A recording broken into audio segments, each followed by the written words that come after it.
আন্ডারওয়ার্ল্ডের দ্বন্দ্বে খুন হন শীর্ষ সন্ত্রাসী তারিক সাইফ মামুন। তাকে হত্যার নির্দেশ দিয়েছে ইমন মামুন গ্রুপের আরেক শীর্ষ সন্ত্রাসী রনি। তবে ইমন এই হত্যার সাথে জড়িত কিনা তা খতিয়ে দেখছেন গোয়েন্দারা। পুরান ঢাকার আলোচিত হত্যাকাণ্ডে জড়িত দুই কিলারকে ধরার পর ব্রিফিংয়ে এসব তথ্য দিয়েছে ডিবি। রাজধানীর ব্যস্ততম পুরান ঢাকার আদালত পাড়ার একটি হাসপাতাল গেটের দৃশ্য এটি। গেল সোমবার প্রকাশ্য এভাবেই গুলি করে হত্যা করা হয় শীর্ষ সন্ত্রাসী তারিক সাইফ মামুনকে। একটি মামলার সাক্ষ্য দিয়ে বেরিয়ে প্রাণ হারান তিনি। তখন থেকেই দেশ জুড়ে আলোচনার কেন্দ্রবিন্দু ছিল এই হত্যার ঘটনা। অবশেষে মাত্র 2 দিনের মধ্যে হত্যায় জড়িত দুই কিলারকে গ্রেপ্তারের তথ্য জানায় ডিবি।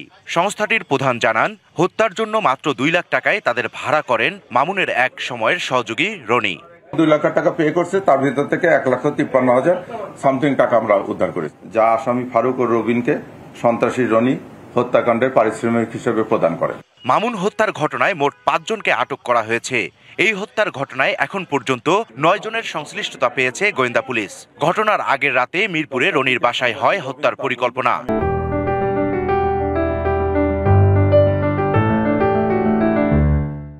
ডিবি বলছে, এর আগেও একাধিকবার মামুনকে হত্যার পরিকল্পনা করে শীর্ষ সন্ত্রাসী ইমন এক সময় রনি এবং মামুন তারা সব একই গ্রুপে ছিল, এটা আমরা প্রাথমিকভাবে জানছি।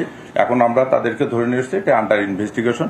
যদি কেউ শীর্ষ সন্ত্রাসী এরকম আরো কেউ যদি জড়িত থাকে, সেটা আমরা তদন্তের মধ্যে অবশ্যই নিয়ে আসবো। প্রাথমিকভাবে হত্যাকাণ্ডটা আমরা জানতে পারছি। হত্যাকাণ্ডের নেপথ্যে যে এটা সেটা আমরা রনিকে অ্যারেস্ট করলে এই জিনিসটা আমরা আরো ক্লিয়ার হতে পারবো। কিলিং মিশনে সরাসরি অংশ নেয় ফারুক ওরফে কুত্তা ফারুক এবং রবিন। তারা সহ হত্যায় জড়িত শামীম, ইউসুফ, রুবেলকেও গ্রেপ্তার করা হয়েছে।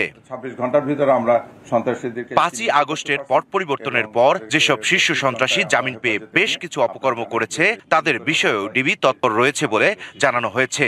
তখন ঊর্ধ্বতন কর্তৃপক্ষের নির্দেশে। ইকবাল অনিক, ডিবিসি নিউজ, ঢাকা।